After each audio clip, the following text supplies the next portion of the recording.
Welcome, everyone. Welcome back to our donation-a-thon. I am Nikisa Jackson, and I am the founder and executive director for Anaya Space Incorporated. We are a nonprofit organization that provides holistic care services to women living with HIV. We provide support boxes, we provide support groups, we provide yearly retreats, we provide community events to educate our community. We also are launching a membership community where we'll have life coaching. We'll be doing a gala. We have an anthology coming. We have a lot of exciting things coming just to really amplify the voices of women living with HIV and also to encourage them to thrive beyond their diagnosis. Our slogan is "We go beyond the diagnosis." One thing, and I notice you hear this diagnosis and you hear about treatment, but then there are other parts that are included in this, including mental wellness, social, emotional wellness is all included. So that is what our goal is. That is our aim. And tonight, we have a very special live. So before we get into the topic tonight, we're going to be talking about what is it like living with HIV. I'm going to be giving some more information, and then we're going to be sharing a story, right? But before we get into it, let's talk about what is this all about. So this weekend we're doing a Black Friday donation-a-thon. So we'll be doing this donation-a-thon all the way until World AIDS Day. Yes. So we got 5 more days. Today is just day 1. Today at 12. It was amazing. We just talked about what Anaya Space does and things like that. So if you want to catch that, go back and watch the replay. We have it on our YouTube channel. We have it on our Facebook page. It was amazing. And then what we're doing is we're raising money to be able to continue to provide these services. And also we are raising money so that we can open a physical location, because it is very important that we get into the neighborhoods, that we get into those spaces so that women can have a safe space to go who are living with HIV, or even a safe place to get tested, to get resources, to get help with anything they may be going through. We learned earlier that 1 in 4 women living with HIV experience intimate partner violence. And so we just need to create that safe space physically, not just virtually. While we are virtual and it has been working amazing, we're just ready to go to the next step in the process. So that is what we're doing. So before I get into what this stream is about, I want you to go ahead and type where you're from. I want you to put hashtag replay. If you're watching this on the replay, I want you to put hashtag replay so I can know that you are with me. I'm excited to be here. Listen, this weekend is going to be amazing. This is our last stream for today, but tomorrow on Small Business Saturday, we have some amazing content. We have content on Sunday. We have some amazing content Monday, Tuesday, and Wednesday. So listen, I want you to just sit back, relax, learn about HIV, and then support our cause. So what are we doing for this donation-a-thon? This is what we're doing. We are asking for support, right? So we are asking for you to donate $1,000. So I'm going to go ahead and start putting the links in the comments. You can donate via PayPal, which I'm dropping that link right here, or you can even donate on Cash App. I'm going to drop our Cash App link. Just give my computer a moment to upload everything. So let me drop my Cash App link. That is our Cash App link. So you can donate via Cash App. All donations are tax deductible. So you will be able to write off of your taxes and things like that if that's what you desire to do. We are 501c3 certified. But let's talk about if you donate $1,000 during this time. During the 6 days, you donate $1,000, or you pledge to donate $1,000. Say you want to give $500 now and $500 in 2 weeks, or if you want to give us the whole $1,000 in 30 days, we can do that. But this is what you'll get. You get 2 tickets, VIP tickets to our gala. We have a gala coming in May 2022. You get 2 VIP tickets. You get a signed copy of our anthology, which is going to come out. And I'll talk about the anthology in just a moment. You'll get acknowledged in our anthology, and you'll be placed on our website. Now, you can go over to our website to see the things that we do, to also see like our we have some testimonials there. You can go and see that. So I want you to go and just check us out. You can donate there too. So you can go straight to our website. You can donate. You can donate on PayPal. You can donate on Cash App. We have a goal to raise $60,000. So we want your support. Also, if you want to volunteer, you can volunteer. You can purchase merchandise. You can become a monthly donor. You can donate starting at $30, $50. $100 a month or $500 a month or more if you like. But those are what our asks are. So if you want to get on and say, you know what, I'm gonna be a $500 a month donor, go ahead and sign up now. And we just would love to have you as a donor. So that's how you can support. And then also we're going to be having an event on December 1st. We're having our first World AIDS Day events. Now, Sister Story Circle is not new. It's our first one that's a World AIDS Day edition. We had our first event was called a Sister Story Circle, and it was in person. This one is virtual. It was in person. It was amazing. We did a 3-day event. It was in person. You're going to come to this. We're having a session with the doctor. We're going to get to ask questions about HIV. You can ask your sexual health questions, things like that. And then we're going to talk to 3 amazing women, Dorinthia, Lexi, and Destiny. They're going to be doing a panel discussion about living with HIV. They have amazing stories. They'll be able to answer your questions and things like that. So that is what we are doing. So listen, as you come on, I want you all to just tell me where you're from. Say hello. Let me know that you are with me. I'm excited to do this. So we're doing tonight's topic is what is it like living with HIV? So I'm going to be sharing some facts with you this evening. And then I'm going to be just answering some questions for you if you got questions. And I'm just going to be sharing what my life is like living with HIV. Okay. So, but first I want to talk about women in HIV. So there's this amazing resource called the Well Project. They are amazing. They have blogs for women living with HIV. They also do education. They do research studies, and they have all of the facts. So I just want to bring out a couple of facts that I thought were very interesting. And I want you all to really just listen to this. This is so good. Hey, Stephanie from Boston. Like, I really want y'all to hear this. So one thing I want you to know is that in 2018, almost 1 in every 5 new HIV diagnoses was a woman. Yes, almost 1 in 5. So every time about 5 people got diagnosed, one of them was a woman. So if it's 20 people, that's at least 4 were women that were getting an HIV diagnosis. So that I thought that was very interesting for us to know. And then we talked about earlier, 1 in 9 women don't even know their status. So if it was 9 women in the room living with HIV, only one of them would not know that they were living with HIV. So it's important that we get tested. It's important that we bring these issues up among our sisters, our siblings, our cousins, our aunts. All women, older women can get HIV as well, younger women. So we have to make sure we're having the conversations and we're talking about prevention and things like that. And then another thing that is important to know, the number one way that it's transmitted for women is through heterosexual contact. When it comes to transmission, it's twice as easy to pass HIV to a woman than it is for a woman to pass it to a man.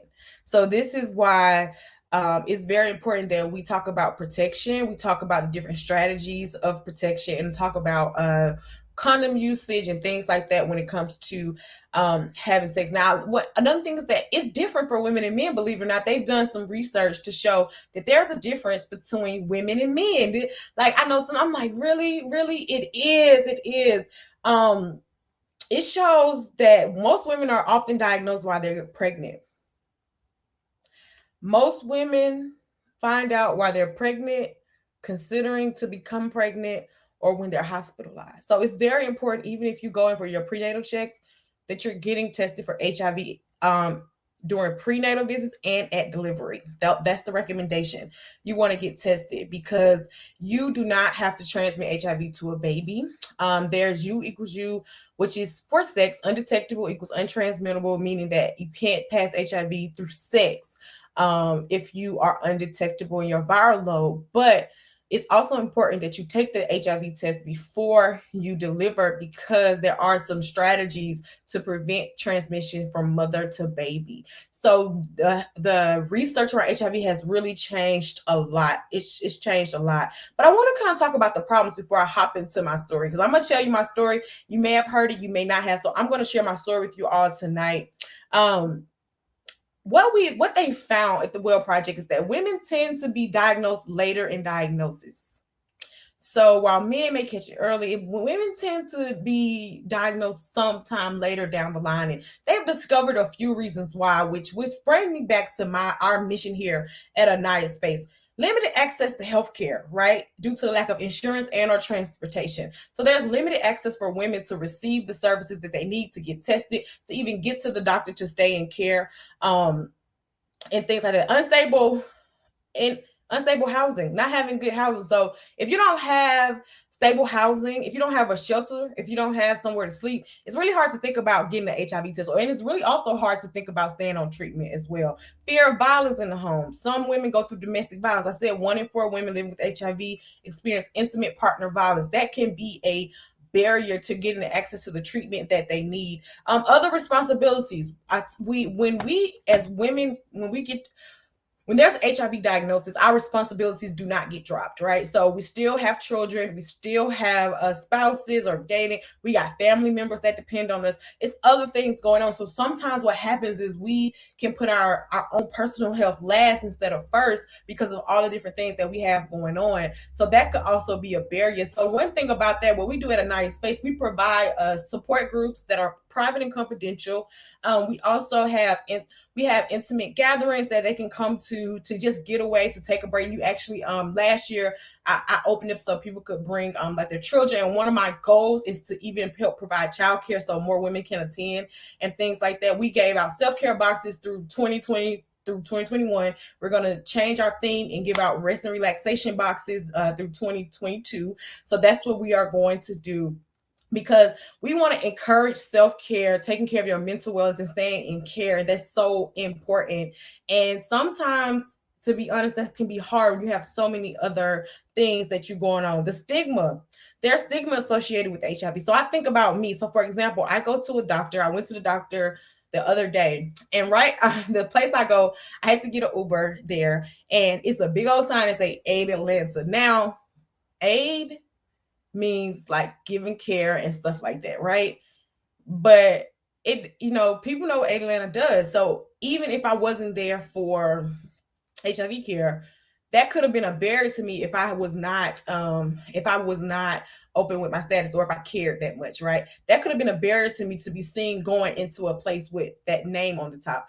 That could be a barrier for some people. I remember even in my own personal story, I needed health insurance and I didn't want to get it through my job because I was concerned if I got health insurance through my job that some type of way they will find out, or people who didn't need to know would find out about my status. And so I was very much afraid to get insurance through my job. So it made me lose my insurance, which caused me to get out of care because I could not afford my treatment plan. And this was years ago. I couldn't afford my treatment, even with the copay assistance. I could not afford my treatment because I didn't need copay assistance. I need pay assistance, but I made too much money to go through the state. So it was a very difficult time. I mean, I got through that time. It took about a month or so I could get back on insurance. But because of stigma, that led me to that place. Because of what because I was so concerned that people would start talking about me or make comments about me. I was so afraid that people would find out that I made certain decisions based off of stigma. So I know what that feels like. Depression also. Imagine being depressed and trying to go out here and get care. Mental health is so important. 1 in 4 people living with HIV experience some mental illness, and depression is a very common one. Anxiety is another one. Then also just mistrust of healthcare providers. So when there's a mistrust of healthcare providers, it can be really hard for women to stay into care. It can be really hard for women to say, you know what, I'm going to take care of myself. I'm going to do this. So it's very important that, hi Dolores. So it's very important that we do what's necessary to educate these women and just encourage them and provide the services that are necessary, or refer them to someone who can help them. So that is a little bit of facts. So now I'm going to hop into and just share a little bit of my story, which I share often. But I kind of want to get into a few topics today. Okay. So, you know who I am. I'm Nikisa Jackson. So I'm introduced myself, right? So I'm Nikisa Jackson. I'm a registered nurse turned HIV advocate. I run a nonprofit. I have a ministry. I have written 2 books, which I don't have near me. I've written 2 books, one called Life After HIV, another one called A Lover's Journey. So I'm going to share a little bit about my story. So I was a first-year college student, and I was living my best life. And I always got tested. I had never had a problem with testing. I did youth advocacy work, which is probably why I do advocacy work now. And I just I had a bad breakup with someone, and I was like, I'm gonna change my life around. I'm gonna stop having all these boyfriends. I'm just gonna focus on school. I remember my mindset at the time, and I went to the health department, to be honest, because I wanted birth control at the time, and I needed some type of medicine at the time, and I thought I could get it free from the health department. But when I went to the health department, they test you for everything. And I remember even the lady asking me all of these questions. And I said, why is she asking me all of these questions? She asked me way too many questions. She asked me way too many questions. And I'm like, why is she asking me all these questions? These questions are dumb. These questions make no sense. But I am a young African American woman, not thinking nothing can happen to me, very naive. I don't think nothing is wrong, nothing is happening. This is gonna be a regular visit like the one I got 3 months ago. Is nothing gonna happen? But they asked me very weird questions, and the question struck me like, why would you ask me these weird questions? So I went on. I just went on with my life. I just continued on. I didn't expect nothing at all. I didn't expect nothing. And then it was the end of a school day. I remember it was about 5:15 in the afternoon. It had been a long day. I was ready to go back to my dorm, but we were sitting at the student center. And we were just sitting at the student center. Everybody was outside. I went to Tuskegee University. I just remembered the brick. So we sitting out on the bricks and people just talking, talking, talking. And my phone rings. And I remember I had one of those. This is before smartphones, y'all. I had one. I think my phone was a flip phone. It was, I guess, an Android. I guess it definitely was an iPhone. And I remember I flipped that thing open and hello. And I remember the person on the other side just sounded like a stranger. And I said, I don't know who this is, but he started asking me questions. Have you seen your test results? Have they talked to you about them? And I'm like, no, I don't know what you're talking about. What are you talking about? And he was like, I need you to come in immediately. It was 5 o'clock in the afternoon. I didn't have a car. How was I going to come in immediately? So I went to my room and I had to figure it out. Me and him finished that conversation and he told me to come in at 8. I had to figure it out. I found somebody with a car. I had to get my friend to drive me because I didn't really know how to drive that good, but I had a license. And so we drove to the health department the next day. And I just remember waiting and waiting in that waiting room and my foot tapped. Nobody was in there for some reason. It was very cold. It was empty. Nobody was really in there. It was somebody behind the desk. She told me to wait on a guy. I don't remember his name. And I just waited, tapping my foot because I didn't know what it was. I got tested for everything, not sure what he was talking about. I was tapping my foot. I'm like, let's go. What's happening? What's happening? What's happening? I'm ready to go back to class. I was a real feisty little young girl. Like, I got to go to class in a minute. You taking too long. I need to go to class. And I remember he came, he got me. He was a bald man, African American guy, 3-piece suit. I said, this man does not, if he's a doctor, he's dressed a little bit too well for where we are.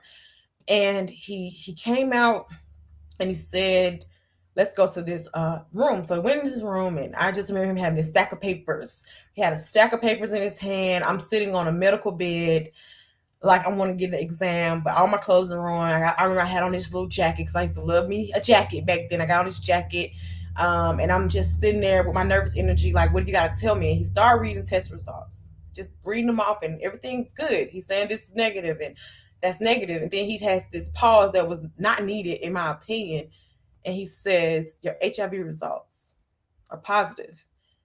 In that moment, I just felt like the world stopped. I felt like his voice sounded like Charlie Brown. It just sounded like wah wah wah wah wah. You know how it is with Charlie Brown. Just and me, I'm sitting there and he's talking.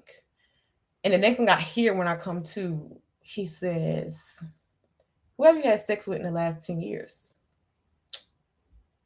I wasn't even having sex 10 years ago. I had only been having sex for about a year and a half, maybe. So I got up, I was crying at this point, and I walked out. And I just walked to the car, and he was chasing behind me. I was going very fast. I didn't run, though. I was just walking. He wanted me to come back and talk to him. I didn't think there was nothing else to say because everything I thought about HIV had become me at that moment.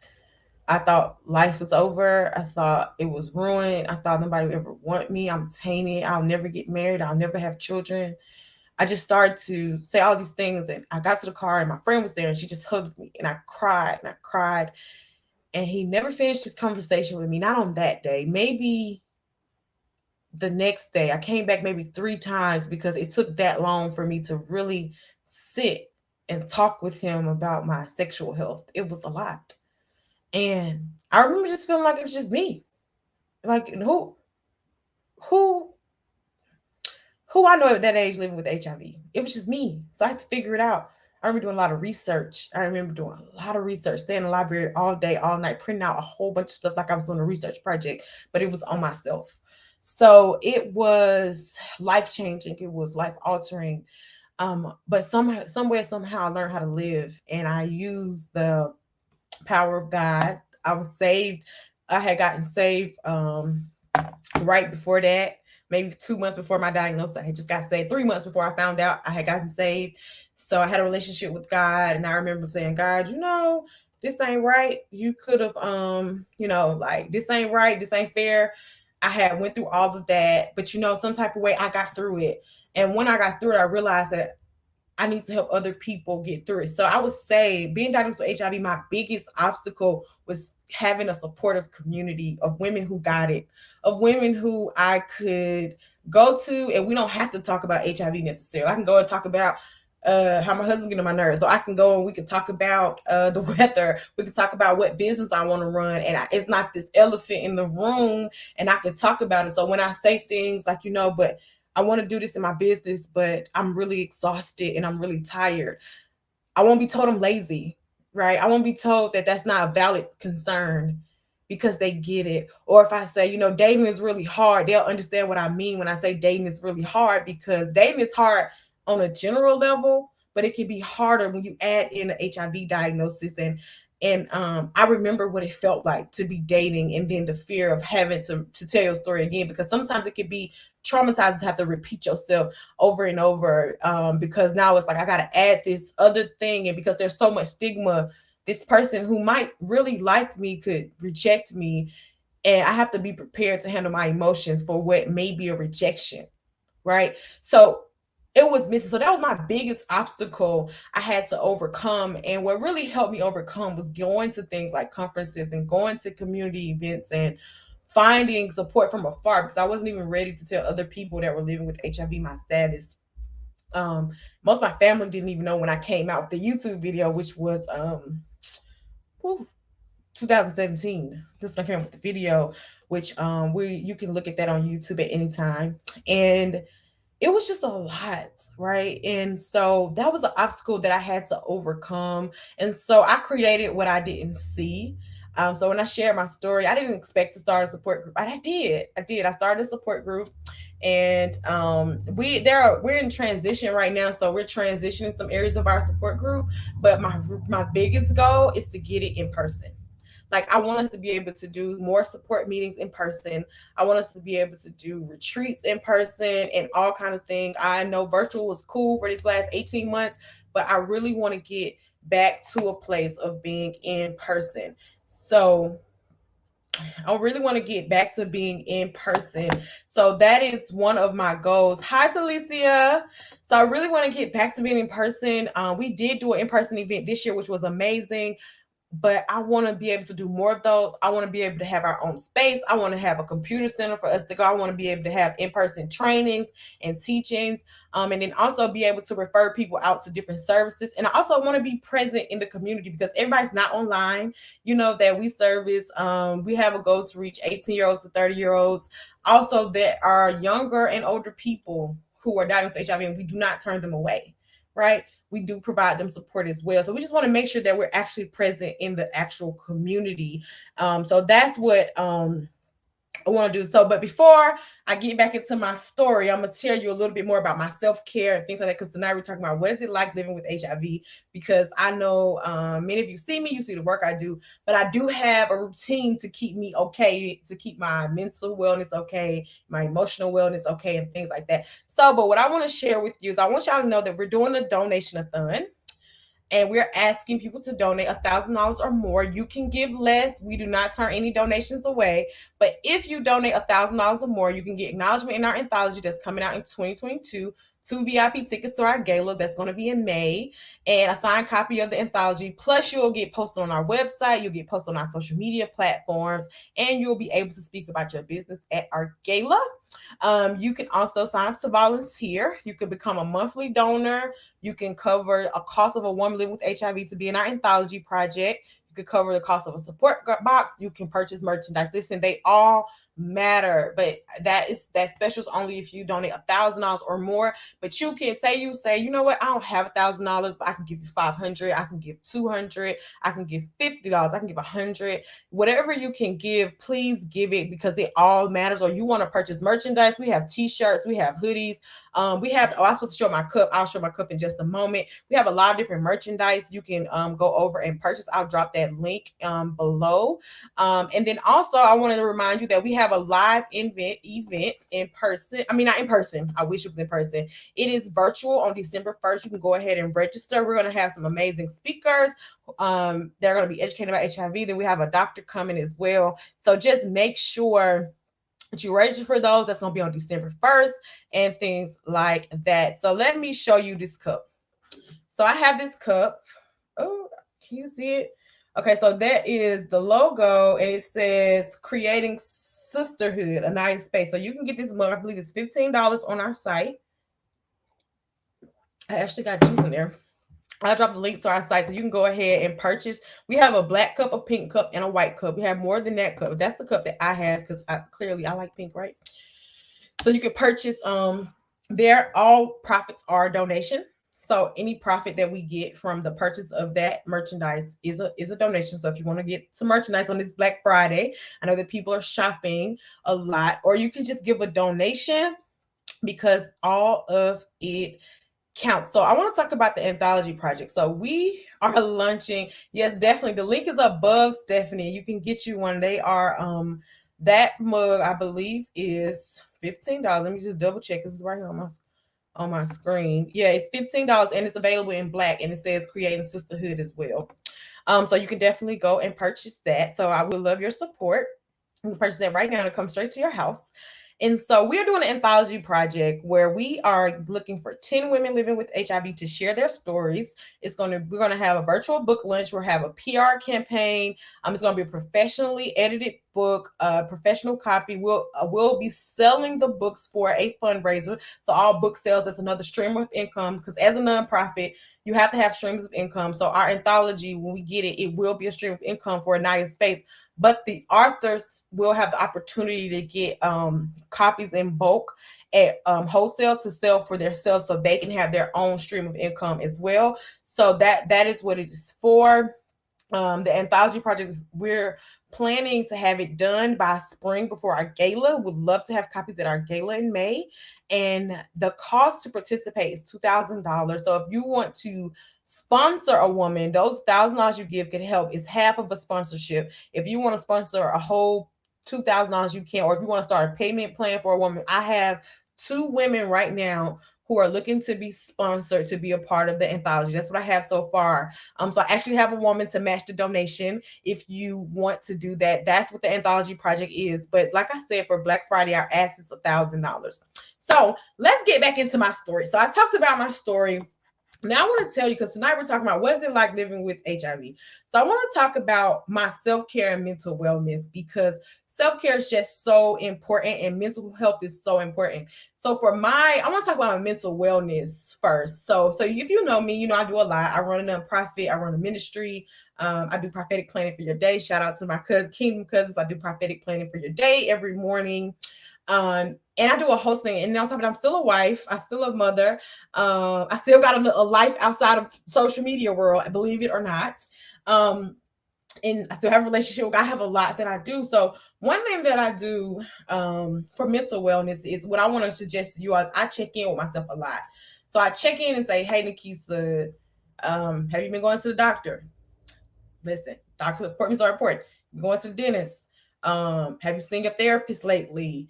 When last time you had a break? Have you been taking a day off?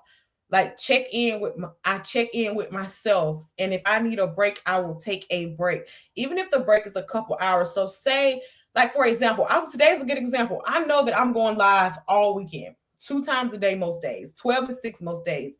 So you know what I did between the 12 and 6 today? I didn't do anything. I sit down, I watched Netflix, I laid down, I played a game on my phone. I just rested my brain because I don't want to be discombobulated. I don't want to get on this live and be all over the place and feeling like I'm burnt out, I'm wore out. I don't want to do that. So I preserve my energy. That's a part of my self care.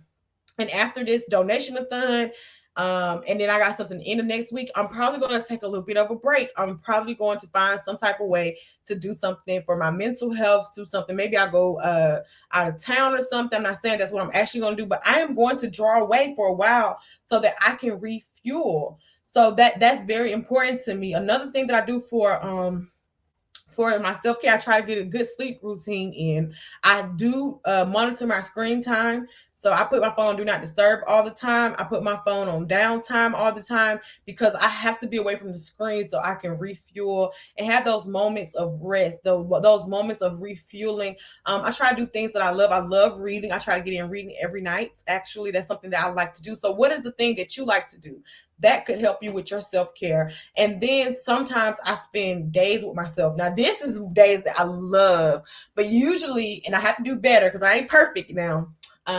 Usually these days come after I have been worn out. So I'll be honest, the day I'm about to talk about usually comes after I've been worn out. So I'm going to do better in 2022 and try not to wait till I get worn out. But I will go to the dollar store, which I hear, which is so wrong that they're going up to $1.25, but that's neither here nor there. So I go to the dollar store, I buy coloring books, markers. I'll probably buy a new journal because I just love journals. I buy some snacks.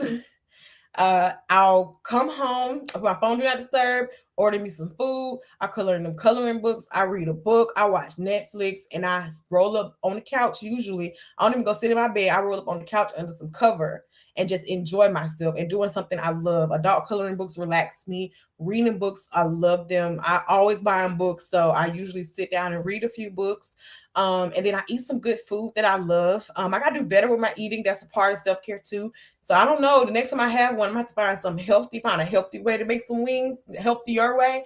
Um, so those are some of the things I do. So as far as my own routine, and I just try to make sure I'm doing something every week. And then I do take a Sabbath. So usually on Saturdays I have been slacking a little bit, but I'm trying to get to where Saturdays I only do my prayer call. And actually that may I need to speak with God. It might change to another day, so it's just easier. But even if I just do my prayer calls, that means it's from 10 a.m. and for the rest of the day, I don't have to do anything else. So I have to just really make sure that I'm taking care of myself and focus on myself while I also focus on other people because there's no way to do this work and not focus on yourself. So that is what I do as far as my mental health and wellness routine. I'm going to share this comment. I have to learn to do better for myself. Can be drained for some time. Sometimes that is so true. You do have to do better for yourself. And it takes practice. But I'm telling you, even if you say I'm gonna do it for an hour today, I'm gonna do an hour every day, I'm gonna do something for myself, or I'm gonna wake up 30 minutes early and do something for myself. You will see a difference in how you operate during the day. So those are just some of my mental wellness and self-care kind of routine because it's very important. So the last thing I want to talk about is I want to give some encouragement to if a woman living with HIV. So if you are a woman living with HIV, I just want you to know that you can thrive. You can do everything that HIV told you you couldn't do. You can live whatever life you would like to live. I don't like to say a normal life because what is a normal life, right? But you can live the life that you want to live. If you want to have a husband, you want to have you want to have children, you want to go and live by coastal, you want to buy the biggest house in the world, you want to start your own business, whatever it is that you want to do, you can actually do it. And I want to encourage you that there is life after this and you don't have to settle for anything in life. Like you can get exactly what you want to get. God has a wonderful call for you and you are called to do something. Don't let nobody tell you anything different. And I also want to say if you need support, you can reach out to us. I would love to support you in any way that I can. So I want to encourage you on that. I want to encourage you on that. So if that's something that you need help with, you can definitely send us an email. You can click the sign up button, join our email list. If you go over to our Instagram page and click our link tree, you'll see a link that says I need support. You click that link and that'll put you on our email list that's specifically for women living with HIV. And we'll get you access to our support group. or you can text us. I'm going to share our information in just a moment. Matter of fact, I'll share it now. We have a number. You can text us 678-902-4807. You can email us, anything like that. Follow us on Instagram, Facebook. And also, if you want to be a partner with us, you can do that as well. If you just want to be educated, we educate all over our social media, all on Instagram, and things like that. So that is what I wanted to share with you about living with HIV. If you have questions, you can put them below. I would love to answer your questions. I'll give you a few minutes to do that. But I want to remind you that we're doing a donation-a-thon, and we also take pledges. So if you want to pledge, say you want to pledge $200, you want to pledge $300, $400, $500, $1,000, $2,000, whatever you want to give. Say I'm gonna pledge that, but I'm gonna give it in 30 days. You can go ahead in the comments and say what you pledge. You can email us and put that back up. You can email us at admin@aniyaspace.org, and we'll take your pledge there. Also, you can go ahead and donate now. Actually, if you want to give, you can donate now. You can give on PayPal, which I'm going to drop the link to PayPal here. And you can give also on our platform on Better Unite. And that's also where you can become a monthly donor. Say you're like, you know what, Nikisa, I want to give $100 a month for a year or two. You can do that. You can do that as well. Those are the ways you can give. And then also you want a Cash App. I know people say stuff about Cash App, but Cash App is a business Cash App. And sometimes that's just convenient for people. So I'm going to drop our Cash App too. You can give via our Cash App. And remember, if you give $1,000, you can get acknowledgement in our anthology, 2 VIP tickets to our gala, a signed copy of our anthology, which is coming out in spring 2022. You or your business will be posted on our website, and also will be posted on our social media platforms. And also you will be able to talk about your business or who you are at our gala. We will honor you at our gala because technically that'll put you in the running to be a sponsor for our gala. So definitely, if we would love to have your support. I am going to talk about what we've gotten so far. So far we've gotten a pledge from Enlightenment Family Care for $1,000. We got a pledge from Beyond Book Media for $500. We got a pledge from the Martin family for $1,000.